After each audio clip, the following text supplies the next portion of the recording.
परमात्मा ने उन बच्चों को अपने को शरण में भी लेना था, उनका भी जन्म मरण का दीर्घ रोग मिटाना था। तो मुल्कदास जी को सचखंड लेकर गए, फिर उनको वापस छोड़ा। उसके बाद मुल्कदास जी कहते हैं, जपोरे मन साहेब नाम कबीर, जपोरे मन परमेश्वर नाम कबीर। एक समय गुरु बंसी बजाई कालंदरी के तीर, एक समय गुरु बंसी बजाई कालंदरी के तीर। सुर नर मुनि जन थकत बहे वहाँ, रुक गया दरिया नीर। जपोरे मन परमेश्वर नाम कबीर। दो दिन का झगड़ा छिड़ गया, तनक न धरते धीरे। दोनों दिन का झगड़ा छिड़ गया, कोई न धरता धीरे। कोई गड्ढे कोई अग्न जलावे, ढूंढा ना पायो शरीर। जपोरे मन परमेश्वर नाम कबीर। अमरलोक से सतगुरु आए, काटन यमक जंजीर। अमरलोक से सतगुरु आए, काटन काल की जंजीर। दास मलूक सलूक कहत है, खोजो खसम कबीर। जपोरे मन परमेश्वर नाम कबीर। जपोरे मन साहेब नाम कबीर। अब मुल्कदास जी फिर ये कहते हैं कि जपोरे मन, उस परमेश्वर नाम कबीर का नाम जपो, उस परमात्मा ने जो मंत्र दिया उसका जाप करो। एक समय गुरु बंसी बजाई कालंदरी के तीर। कालंदरी कहते हैं यमुना को। एक समय परमात्मा मथुरा में गए, धर्मदास जी ने कहा, भगवान, वो श्री कृष्ण जी के पुजारी थे। धर्मदास जी ने कहा, भगवान, श्री कृष्ण भगवान थे, यहाँ गव्वें चराया करते थे और ऐसे ऐसे बहुत सी, और जमुना के अंदर नहाया करते थे। वो ऐसी बंसुरी बजाते थे, गव्वें भी खींची आ जाती थी, ग्वाल बाल भी उसको उनके मुख की तरफ देखते रह जाते थे। तो परमात्मा ने कहा, ठीक है बच्चा, क्या बंसुरी बजाने से और गव्वे और ग्वाल बालों के खींचे आने से ही भगवान सिद्ध होता है? नहीं, वो तो भगवान थे, वो तो भगवान थे, लाला जी था ना। अब परमात्मा ने सोचा, भी इस बूढ़े भगत को कैसे समझाऊं, कौन से तरीके अपनाऊं, क्योंकि प्रमाण बिना जीव बहुत देर से मानता है। तो परमात्मा ने कहा, भी वो जमुना कहा कि जी इधर थोड़ी सी दूरी पर है, वहां चलते हैं। अब परमात्मा ने ऐसे हाथ किया, एक बंसुरी आ गई अपने आप, ये बंसुरी बजाते हैं। और परमात्मा ने जब सुर भरा बंसुरी का, पूरे ब्रह्मांडों में गूंज गई। ऊपर से देवता लोग आकर भी चारों तरफ आकाश में सामने सुनने के लिए अपने अपने वाहनों पर खड़े हो गए। धर्मदास जी देखने लगे कि स्वप्न है या क्या है। फिर क्या देखते हैं कि जमुना नदी का जो जल बह रहा था प्रवाह, वो भी रुक गया उस मालिक की, उस बंसुरी की धुन सुनने के लिए। धर्मदास हक्का बक्का रह गया और चरणों में गिर गया। तो पुण्यात्मा मुल्कदास जी उस चीज का वर्णन करते हैं। एक समय गुरु बंसी बजाई कालंदरी को तीरी, सुर नर मुनि जन थकत बहे वो, रुक गया दरिया नीर, जपरे मन समरथ नाम कबीर। फिर बताते हैं कि दोनों दिन का झगड़ा छिड़ गया और तनिक न धरते धीर, कोई गाड्डे कोई अगन जलावे, और ढूंढा ना पाया शरीर। परमात्मा सह शरीर आए थे तो आपको बहुत बार दास ने प्रकरण सुनाए हैं, बताए हैं। अब वो गए कैसे थे यहां से? सह शरीर आते हैं, सह शरीर जाते हैं। जब परमात्मा बनारस में आए हुए थे, अपनी दूसरे प्रकार की लीला करने के लिए एक बालक रूप में प्रकट हुए थे। नीरू नीमा नाम के निसंतान दंपत्ति उनको उठा ले गए थे। जुलाहा थे, वो मुसलमान जुलाहा थे। वो पहले उसी जन्म के अंदर ब्राह्मण थे, लेकिन मुसलमानों ने उनको मुसलमान बना दिया था, नाम भी चेंज कर दिया था। और कोई साधन ना होने से वो जुल्हा का कार्य करने लगे, जिस कारण से 20-30 वर्ष करते रहे। जुल्हा नाम पक गया तो धीरे धीरे बड़े हुए थे। तो वहां काशी के अंदर गढ़ था हिंदू धर्म के धर्म प्रचारकों का, और वहीं से सब शिक्षा दूसरे पूरे देश में जाती थी। तो परमात्मा ने उस गढ़ को ही तोड़ना चाहा था, किसी प्रकार इनकी अकल ठिकाने ला दूं, इन ब्राह्मण गुरु मंडलेश्वराचार्य और शंकराचार्यों की। फिर मेरे बच्चे आपस समझ जाएंगे, ये भी तो मेरे ही बच्चे हैं। परमात्मा कहते थे, कबीर जी कहते थे, ये कालवश परमित है, मायावश इनकी आंखें बंद हो गई हैं। लेकिन वो तो नहीं माने। फिर भी उनकी जो दंत कथाएं थी उनको परमात्मा ने खंडित किया।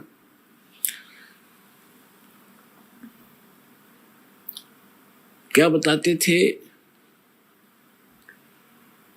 जैसे हिंदू धर्म के धर्म गुरु ये कहा करते थे कि जो बनारस में मरता है, जिसकी मृत्यु काशी में होती है, वो सीधा स्वर्ग जाता है।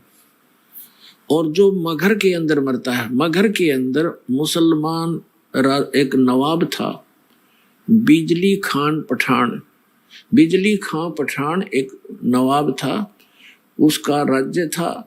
तो वहां जो मगहर स्थान था उसके बारे में उन्होंने ये बता रखा था, हिंदू धर्म के धर्म गुरुओं ने, कि वो पृथ्वी वहां का जो अक्षेत्र है, भगवान शिव ने श्राप दे रखा है, वहां जो मरेगा वो नरक जाएगा।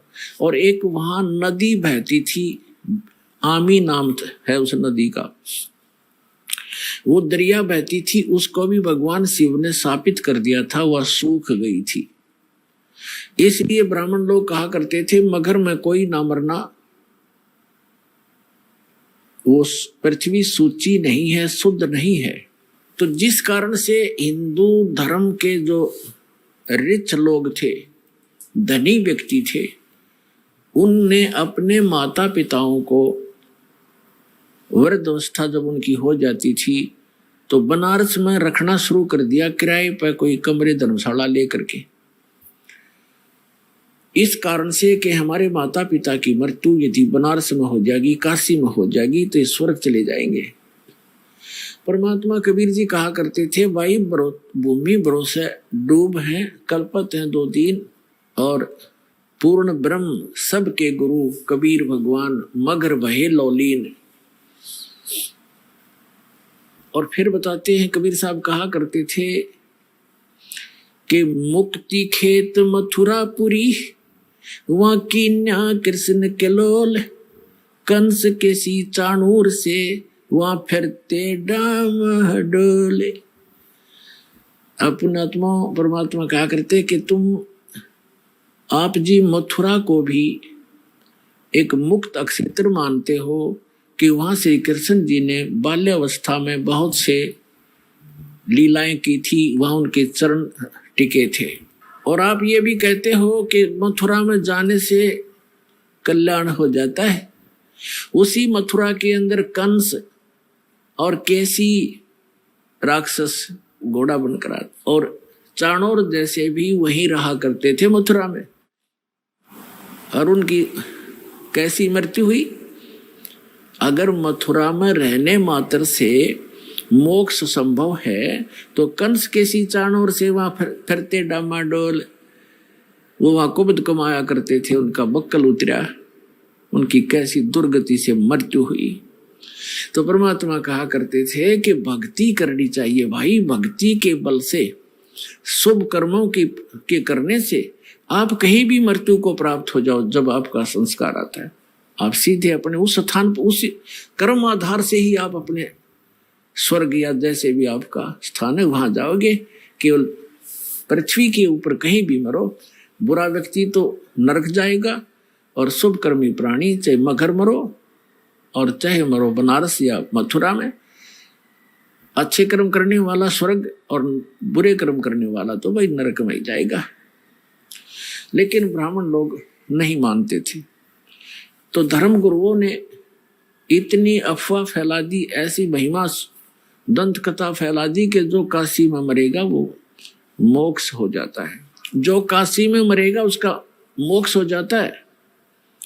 इसलिए जो बनिए लोग थे, बनिए पैसे वाले, उन्होंने अपने माता पिता को अंत समय में 2 वर्ष 4 वर्ष से 10 वर्ष रहो, कोई वहां नौकर छोड़ देते थे उनके लिए कि हमारे पिता ने हमारे लिए बहुत कुछ किया है, पैसा हमारे पास है, आराम से वहां रह लेंगे और इनकी मृत्यु होगी तो स्वर्ग चले जाएंगे। अब जब उन्होंने ऐसे रखना शुरू किया तो उन धर्म गुरुओं ने सोचा क्यों ना इनको हम अपने घर रख लें, इनके बूढ़ों को, बुढ़ियाओं को, और रखेंगे तो ये कुछ हमें देंगे भी। तो इस लालच में उन्होंने वो आफत मोल ले ली और उन अपने यजमानों से कहा, अक्षेत्र बटे हुए हैं इनके, उनसे कहा कि भाई आपके माता पिता को आप हमारे घर पे ही छोड़ दो, या कथा भी सुना करेंगे और यहाँ भोजन भी कर लिया करेंगे। उन्होंने कहा जी बहुत अच्छी बात, फिर तो हम अपने माता पिता के आपको आपके घर छोड़ देंगे। तो उनके वहाँ खूब दक्षिणा भी देने लगे, उनके खर्चा भी देने लगे और अलग से भी पैसे दान उन ब्राह्मणों को, गुरुओं को देने लगे। जिस कारण से सभी ब्राह्मणों में ये एक जैसे पीजी हुआ करना, पीजी जैसे खोल लिए इनने। अपने आत्मा वृद्ध अवस्था में बूढ़ा व्यक्ति अगर अस्वस्थ हो जाए तो एक के दुभर हो जाता है। उसे तो अपना माता पिता बुरा तो नहीं लगते, लेकिन उसके लिए कितना प्रयत्न करना पड़ता है, कैसे संभाल करनी पड़ती है, कहीं थूक देते हैं, कहीं दस्त लग जाते हैं, तो कई प्रकार की ऐसी बहुत कुछ सेवा होती है। तो कुछ दिन तो उन्होंने आया आनंद और फिर बूढ़े संभालने हो गए मुश्किल। तो उन्होंने मिलकर एक स्कीम बनाई कि इनकी टिकट काटो जल्दी। उन्होंने क्या स्कीम बनाया कि एक करौंत लगा दो, एक करौंत बना लिया। करौंत मतलब एक ऐसी बनाई आरत सी गंगा के किनारे, एक ऐसी गुफा सी बना दी गंगा के किनारे, घाट सा उसमें, और एक मड़ी सी बनाकर ऐसे, और उसके अंदर जैसे ऐसे बनी हुई थी उसके अंदर करौंत फिट कर दिया ऊपर, ऐसी उसका स्ट्रक्चर बना दिया। और उस करौंत के हैंडल थोड़ी सी दूरी पर 50-50 फुट दूरी पर रस्से से अंदर अंदर बांध कर ऐसा अंडरग्राउंड बना लिया,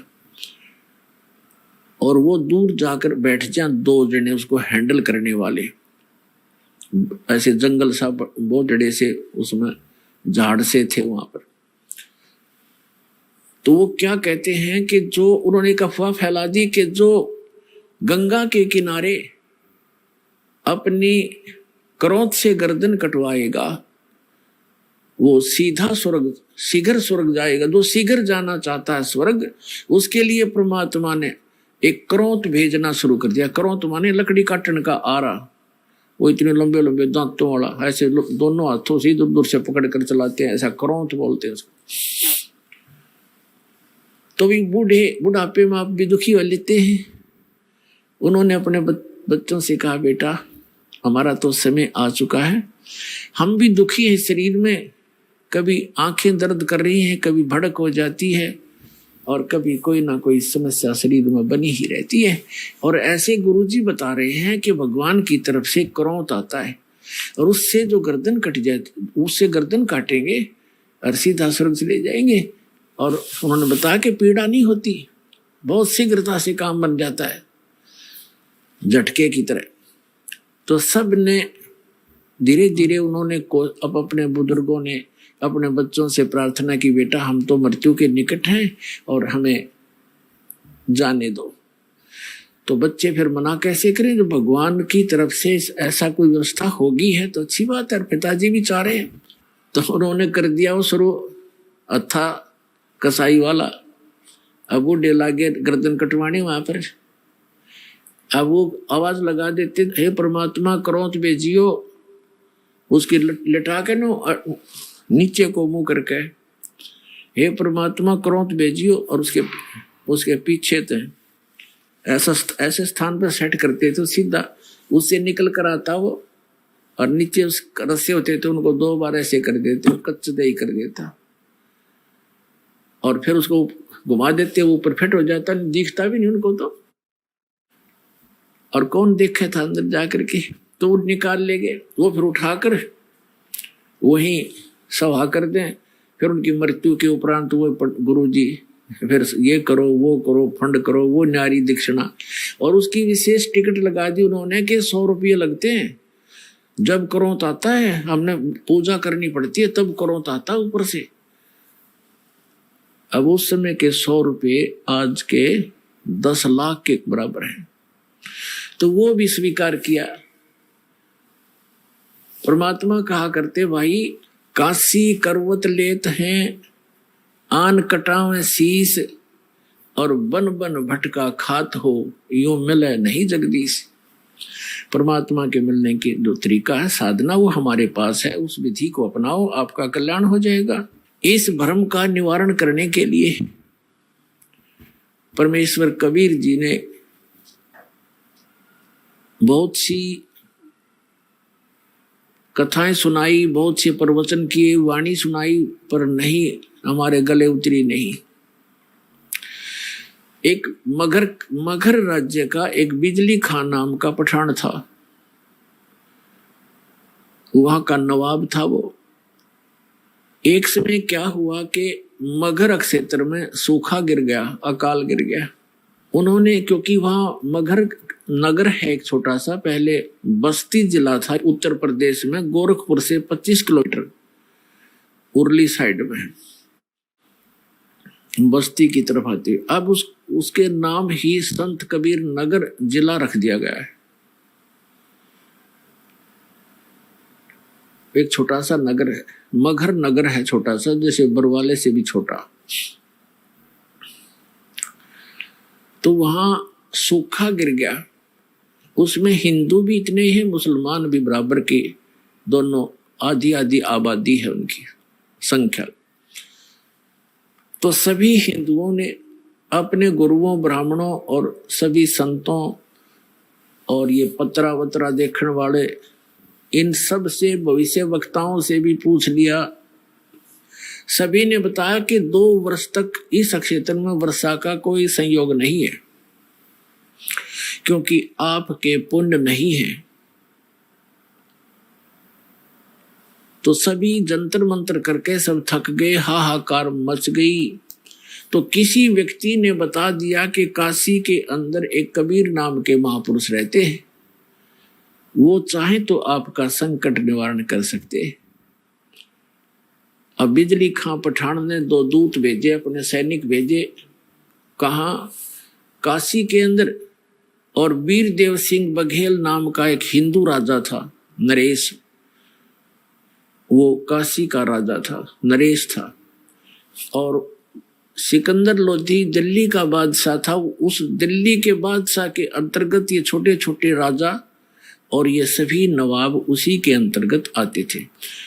तो नरेश जो था वो उस काशी का जो राजा था, काशी क्षेत्र का, तो वो भी परमेश्वर कबीर जी की शरण में आ चुका था।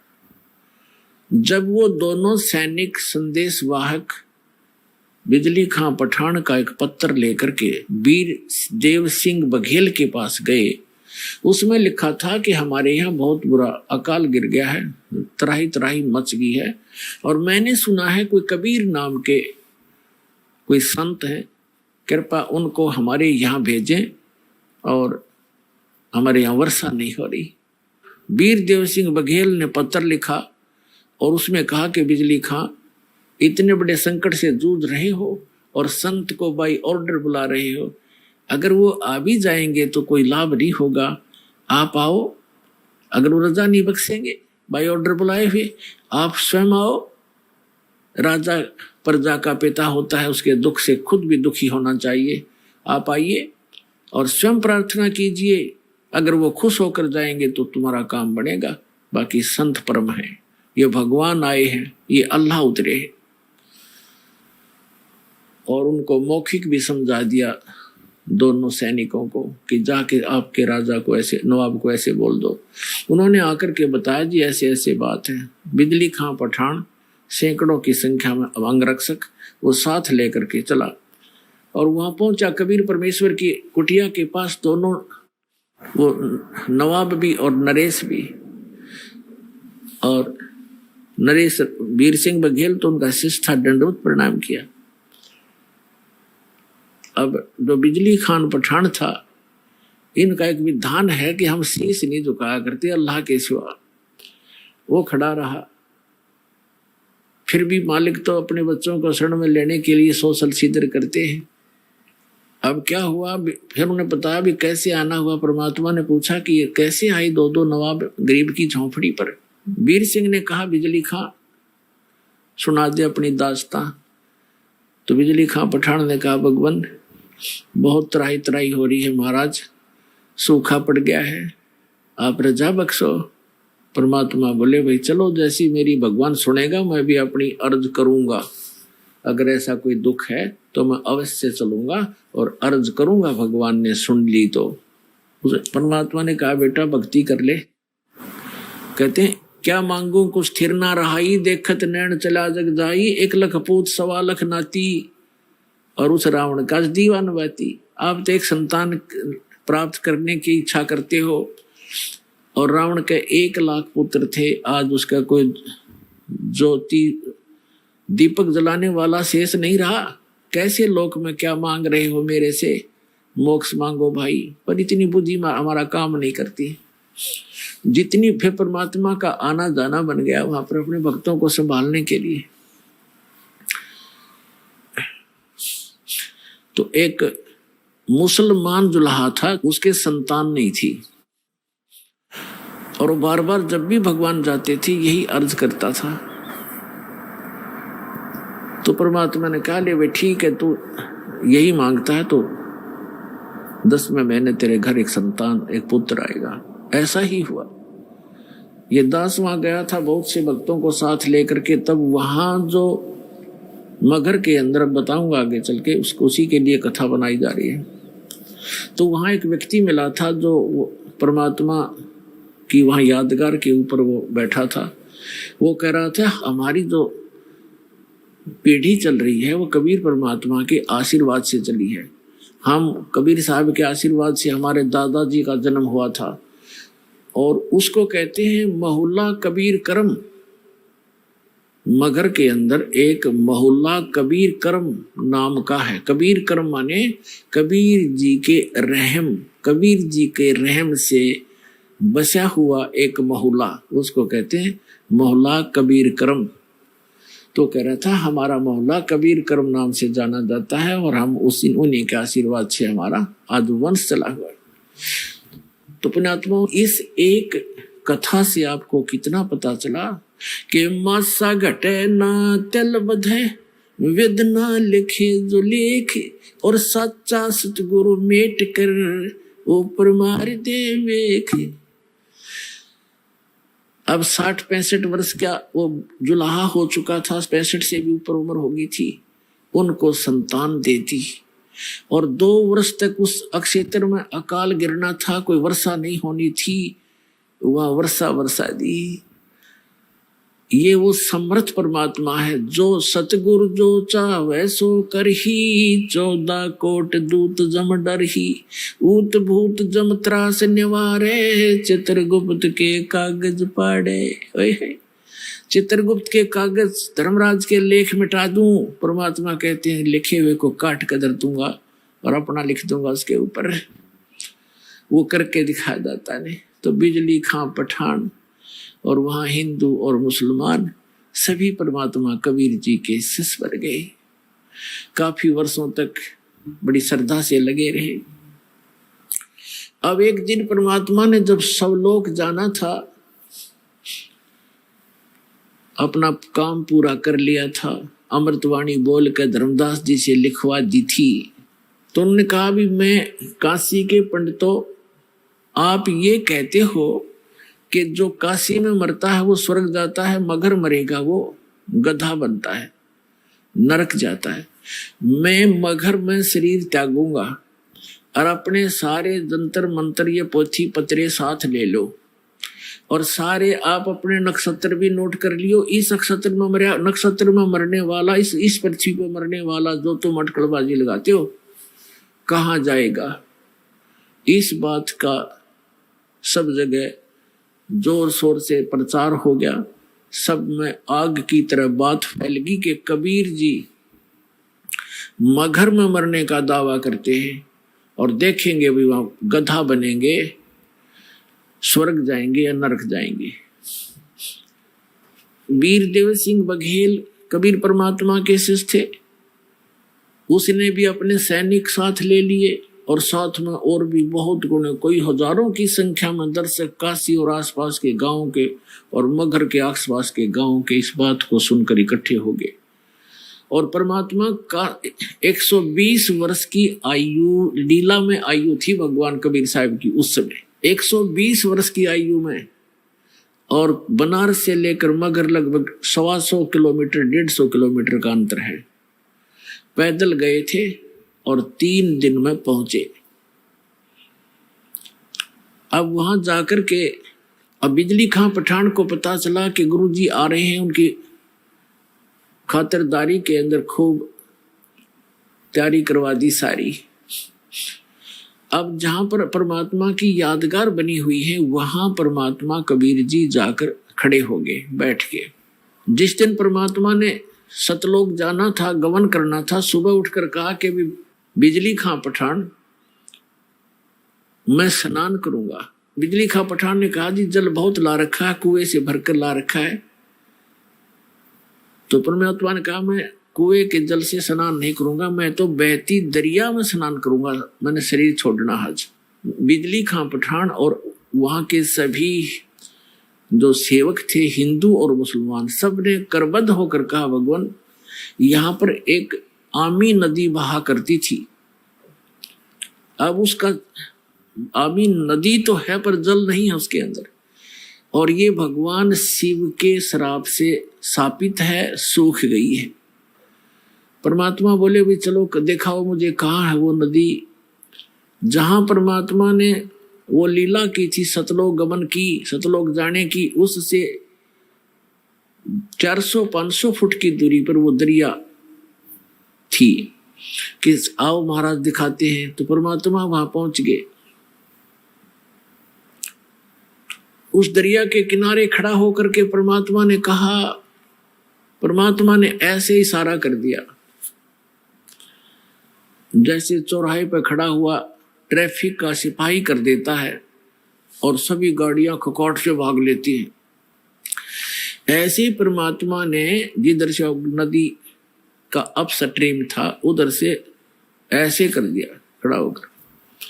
क्या देखा कि बहुत सी दूरी पर ऐसी आवाज आई जैसे बम फटता है, और कम से कम 4-5 किलोमीटर की दूरी पर उस दरिया के अंदर से ऐसा फुहारा उठा और वो दरिया भरकर चल पड़ी, फुल किनारे पर तबर गई।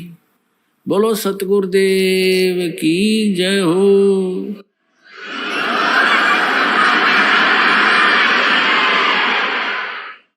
और देखते ही देखते हुआ किनारे को चाटने लगी, फुल होगी कतई।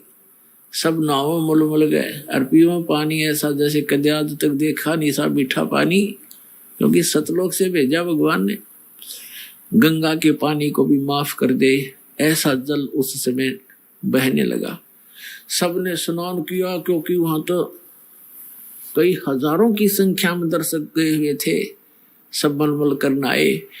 फिर परमात्मा ने कहा कि भाई मैं एक चादर नीचे बिछाओ, एक चादर ऊपर ओढ़ूंगा और मैं यहां शरीर छोड़ूंगा। फिर परमात्मा ने देखा एक तरफ हिंदू खड़े हैं, एक तरफ मुसलमान खड़े हैं, एक तरफ वीरदेव सिंह बघेल खड़ा है काशी का नरेश हिंदू राजा, एक तरफ बिजली खां पठान खड़ा है मुसलमान नवाब, और उसके सैनिक साथ हैं, उसके भी सैनिक उनकी साइड में खड़े, और अन्य जनता भी बहुत खड़ी है मुसलमान इधर हिंदू साइड में। वो तो अंतर्यामी थे, फिर भी उनसे पूछना चाह रहे थे कि बिजली खां पठान, आपने ये शस्त्र किस लिए ले रखे हैं?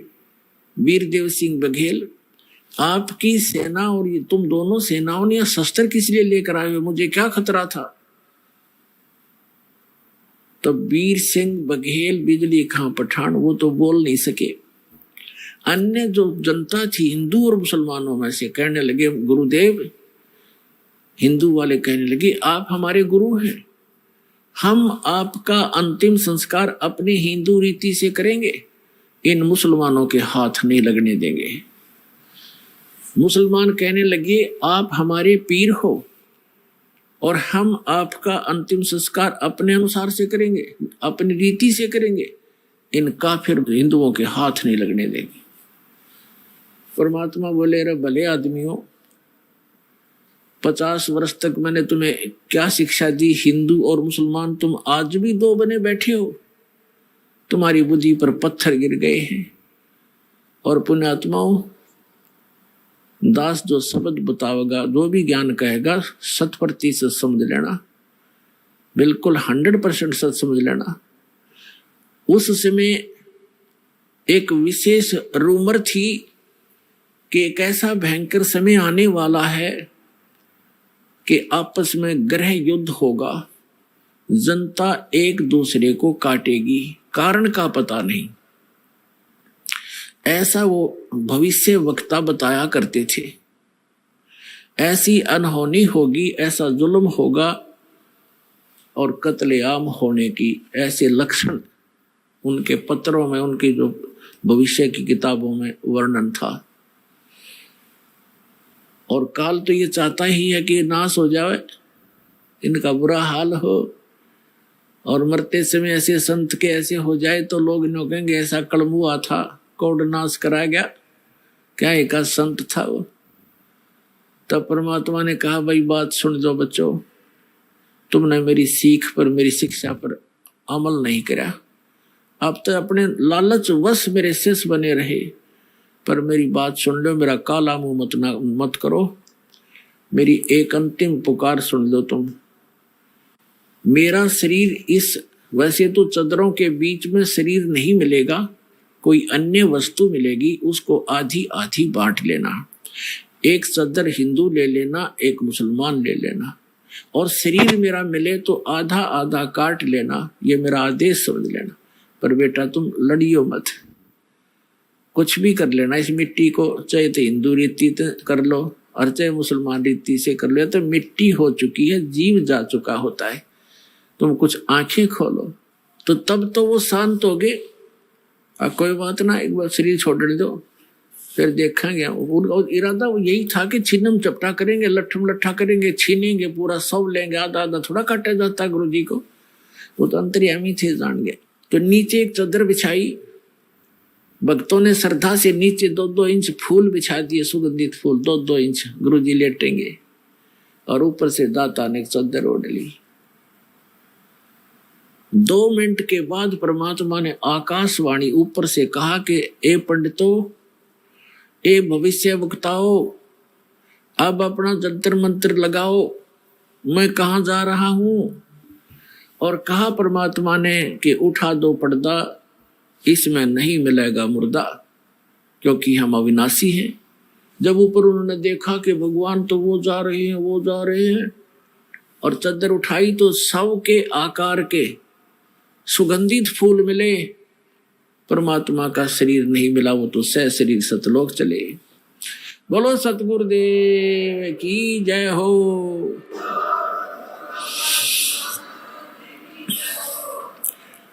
उसमें आपस में हिंदू और मुसलमान ऐसे गले से मिलकर रोने लगे जैसे अनाथ हो गए हों और एक अनमोल वस्तु खो दी हो। उनका उस दिन समझ में आई ये भगवान थे, ये एक आम इंसान और संत नहीं थे।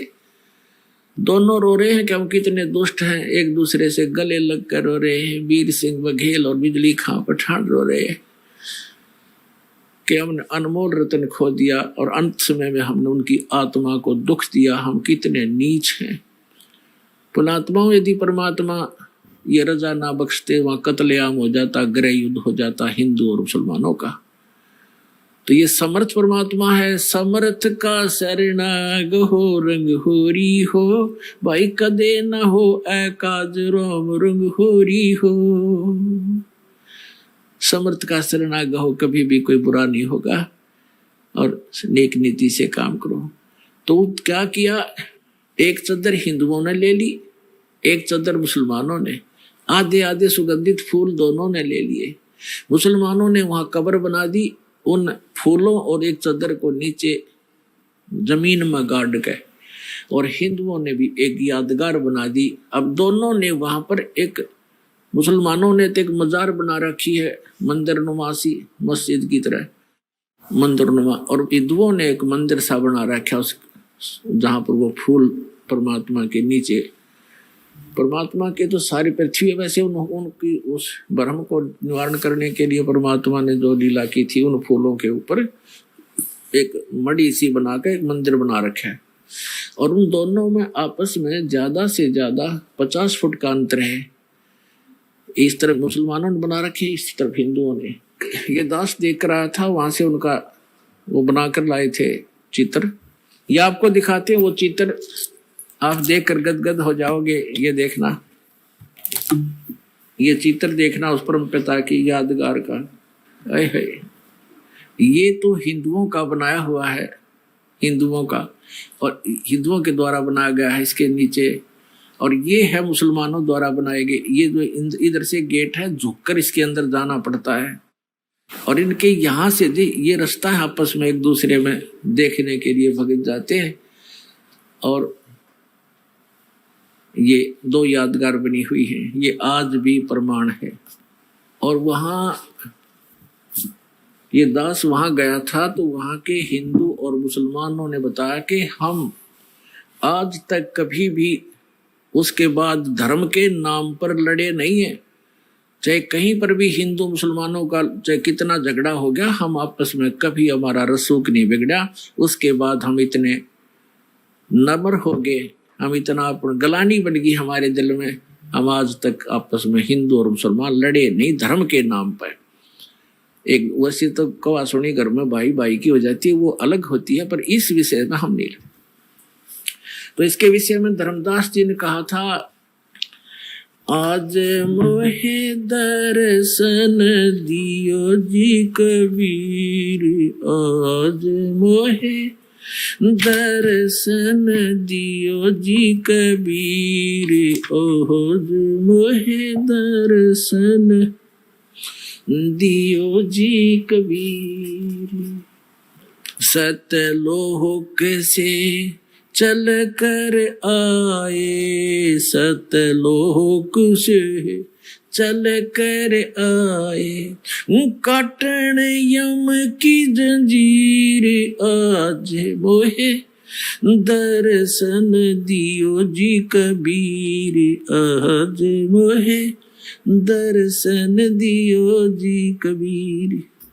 थारे दर्शन से मारे पाप कटत हैं, थारे दर्शन से मारे पाप कटत हैं, निर्मल होवे जी शरीर, ओज मोहे दर्शन दियो जी कबीर, आज मोहे दर्शन दियो जी कबीर।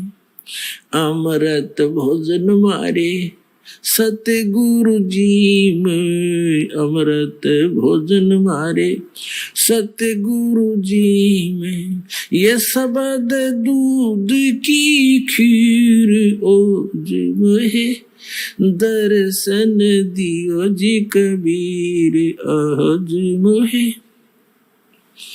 हिंदू के तुम्हें देव कहाए, हिंदू के तुम्हें देव कहाए, मुसलमान के पीर आज मोहे। दर्शन दियो जी कबीर आज मोहे। दर्शन दियो जी कबीर। दोनों दीन का झगड़ा छिड़ गया, दोनों दीन का झगड़ा छिड़ गया, टोहा ना पाया शरीर आज वहे। दर्शन दियो जी कबीर। धर्मदास की अर्ज गुसाई, धर्मदास की अर्ज गुसाई, बेड़ा लंगाइयो पर तीर आज वहे। दर्शन दियो जी कबीर आज वहे, दियो जी कबीर।